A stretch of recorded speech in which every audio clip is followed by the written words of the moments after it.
Chantier de construction de l'immeuble siège de la Fédération camerounaise de football à Rwanda. Samuel Eto'o sur le terrain pour s'enquérir de l'évolution des travaux. Le compte rendu de nos envoyés spéciaux dans cette édition d'information. Éducation des kits scolaires remis aux enfants vulnérables dans la région de l'Adamawa.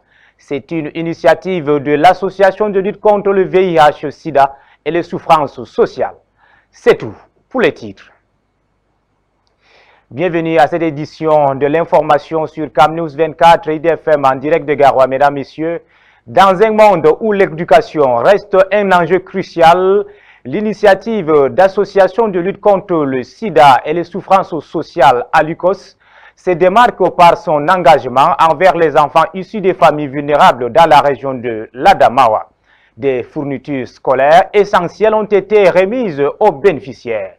Découvrons comment cette action collective transforme des vies et ouvre la voie à un avenir meilleur pour les enfants vulnérables. Avec Boubacar Adam. À l'UCOS, l'association de lutte contre le sida et les souffrances sociales s'est associée à l'action humanitaire pour améliorer la scolarisation des enfants vulnérables. Des cahiers, des règles et des tenues vestimentaires ont été remis aux jeunes bénéficiaires. Ces fournitures essentielles sont un pas vers un avenir meilleur. On les a recensés de différentes familles parce que l'année dernière, on a eu des petits couacs à ce niveau, mais cette année, je crois que ça a été mieux. À l'UCOS a mené un recensement des enfants vulnérables dans la région de l'Adamawa. L'objectif, répondre aux insuffisances sociales et venir en aide aux familles dans le besoin. La joie est palpable dans les villages. Les parents expriment leurs émotions face à cette aide précieuse. Pour eux, chaque fourniture représente une chance d'éducation pour les enfants. C'est aujourd'hui qu'elle découvre aussi. Vraiment, je remercie la famille Akolissi. Mon premier enfant soutenu par cette version fait déjà la première cette année. Elle vient de rater le probatoire. Donc c'est grâce à la solution. Depuis sa création, Aluco s'est engagé à soutenir les couches sociales les plus vulnérables. Grâce à leur travail acharné et à la collaboration avec l'État, les enfants peuvent rêver d'un avenir meilleur. Ensemble, nous pouvons faire une différence, soutenir ces initiatives et participer à la construction d'un avenir radieux pour nos enfants. Parlons de la 40e édition de la Journée internationale de la femme, dont les activités irrelatives ont officiellement été lancées la semaine dernière dans la région du littoral. C'était en présence de la déléguée régionale de la promotion de la femme et de la famille, Gisèle Caroline Eko. Les détails avec Zobel Apollinaire. Le thème de la 40e édition de la Journée internationale de la femme au Cameroun est « Pour toutes les femmes et filles, droit, égalité et autonomisation ». Ce thème reflète la volonté du gouvernement camerounais de lutter contre les discriminations envers les femmes et les filles en promouvant leur éducation, leur émancipation et leur participation pleine et entière au développement du pays. Le Cameroun a fait des progrès significatifs dans la promotion des droits des femmes, notamment en matière de droit de vote, de participation politique, d'accès aux postes de responsabilité, aux carrières scientifiques, économiques et militaires. Cependant, des défis persistants subsistent, tels que les stéréotypes liés au genre, les inégalités socio-économiques et les discriminations structurelles. Pour surmonter ces défis, le gouvernement camerounais a adopté des mesures institutionnelles, législatives et réglementaires pour répondre aux problématiques spécifiques que rencontrent les femmes. Ces mesures s'inscrivent dans la continuité des 12 domaines prioritaires définis par le programme d'action de Pékin et visent à promouvoir l'égalité des sexes qui occupe le 5e rang des 17 objectifs de développement durable. La réussite de la 40e édition de la Journée internationale de la femme dans la région du littoral nécessite que ces dernières respectent les valeurs républicaines telles que le respect des lois et des institutions, la culture de la paix et du vivre ensemble, la participation, le patriotisme, l'unité nationale, le bilinguisme et le multiculturalisme. 10 ans après avoir fui les violences en Centrafrique, des milliers de réfugiés résidant toujours au Cameroun. Si la solidarité des communautés locales est louable, les besoins humanitaires, quant à elles, prennent de plus en plus du volume. D'où l'urgence de mesures visant à renforcer la protection des réfugiés et à favoriser leur intégration durable. Roméo Benyala. 10 ans après leur arrivée massive dans les villages d'Engam et Bourgoup, dans la commune de Diohong, département d'Umbéré, région de la Damawa, plus de 21 000 réfugiés centrafricains continuent de cohabiter avec les populations locales. Sous la protection du HCR, ces communautés fragilisées par la crise humanitaire font face à des défis persistants. Nous savons tous que dans les zones, les localités qui accueillent les réfugiés, il y a une pression excessive sur la déforestation. Les réfugiés qui exercent, il faut le reconnaître, une certaine pression sur l'environnement du site d'accueil à planter davantage des arbres. Et cette plantation d'arbres contribuera à améliorer l'environnement de vie et certainement à améliorer la santé de ces réfugiés. Lors de la récente rencontre entre la représentante adjointe du HCR et le gouverneur de la Damawa, les enjeux de la cohabitation et de la protection des réfugiés ont été au cœur des discussions. En effet, l'occupation de près de 70 000 hectares dans les deux sites par les réfugiés principalement pour l'agriculture, les pâturages, l'exploitation forestière exerce une pression considérable sur les ressources naturelles et génère des tensions avec les communautés d'accueil. C'est vrai, à un moment donné, il y avait des charges additionnelles qui se sont posées, notamment en termes de partage d'espace de pâturage, en termes d'espace de culture. Nous sommes conscients de l'environnement global qui n'est pas favorable par rapport à la mobilisation maximale des ressources.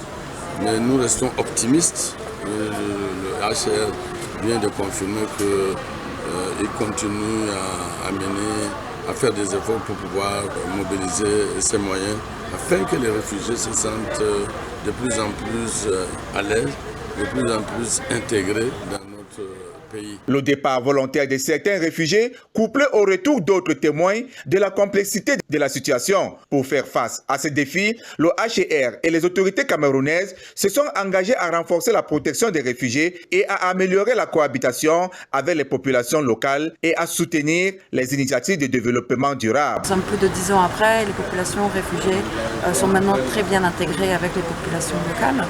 Donc c'était juste une visite de terrain, de rencontre, d'évaluation et de voir, comme l'a évoqué monsieur le gouverneur, de voir maintenant, de regarder un peu les solutions durables et de regarder un peu, de continuer les efforts, d'avoir des financements supplémentaires pour continuer nos activités d'intégration des réfugiés et d'assistance aux populations locales. La participation de la PRM, Population Refugees and Migration, et du bureau du pays HCR souligne l'importance d'une approche régionale et coordonnée pour trouver des solutions durables à cette crise humanitaire.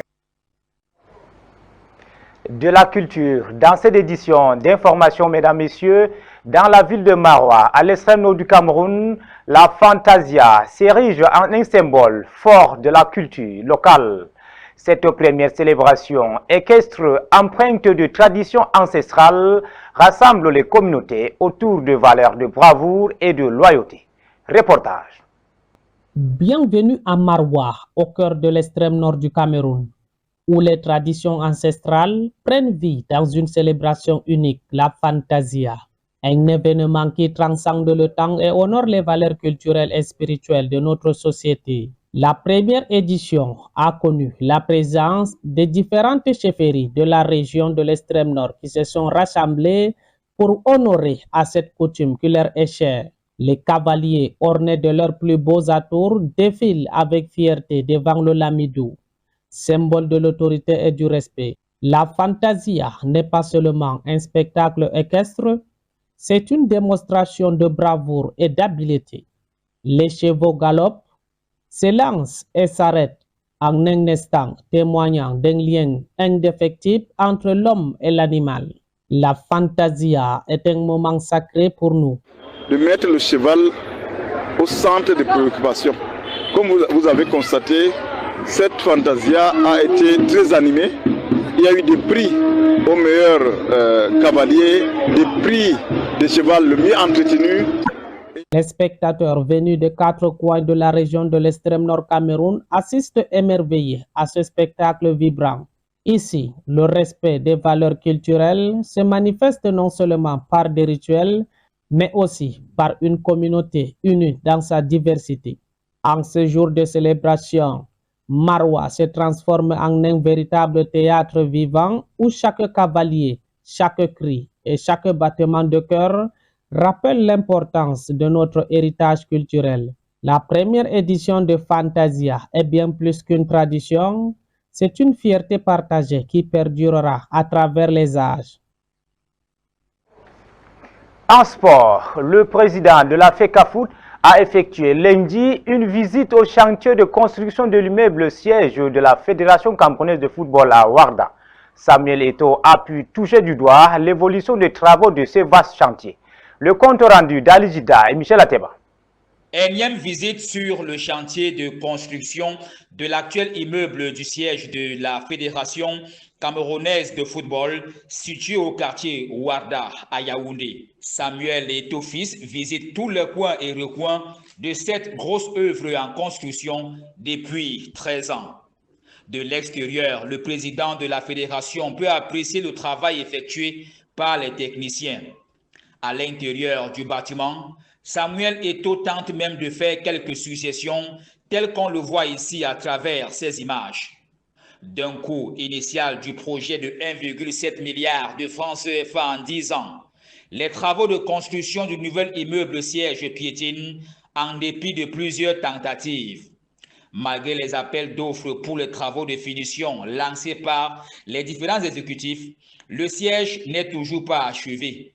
Rappelons que c'est le 13 novembre 2012 que l'ex-président de la fédération, Iya Mohamed, avait procédé à la pose de la première pierre de cet immeuble futuriste. La sélection nationale à Fagnon, bien évidemment, les Lions indomptables retrouvent le chemin des stades. En la faveur de la 5e et 6e journée des éliminatoires à la Coupe du Monde 2026, Marc Brice et ses poulains affrontent Eswatini le 19 et la Libye le 25 mars. Le stage préparatoire à Yaoundé va s'opérer dans un climat d'apaisement. Ali Jida et Michel Ateba. Une tanière calme et apaisée, c'est le vœu le plus cher du président de la Fédération camerounaise de football. Annoncé pour le 14 mars, le comité exécutif de la FECAFOOT a été annulé par le président Samuel Eto'o. Une décision sage et conciliante selon plusieurs observateurs. Annoncé pour être débarqué ou remis à la disposition du ministère des Sports et de l'Éducation physique, Marc Brice va travailler désormais dans la sérénité.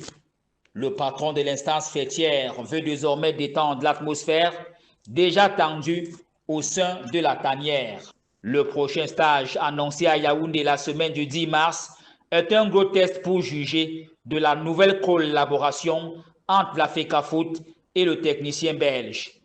Les Lions indomptables préparent le match contre Eswatini le 19 mars en Afrique du Sud et la réception de la Libye, 7 points, le 25 mars à Yaoundé. Leader de sa poule avec 8 points, la sélection nationale camerounaise a obligation de faire de bons résultats afin de prendre le large. Mesdames, Messieurs, c'est la fin de cette édition d'information du soir sur CamNews 24 IDFM en direct de Garoua. Merci de nous avoir regardés. Passez une excellente soirée.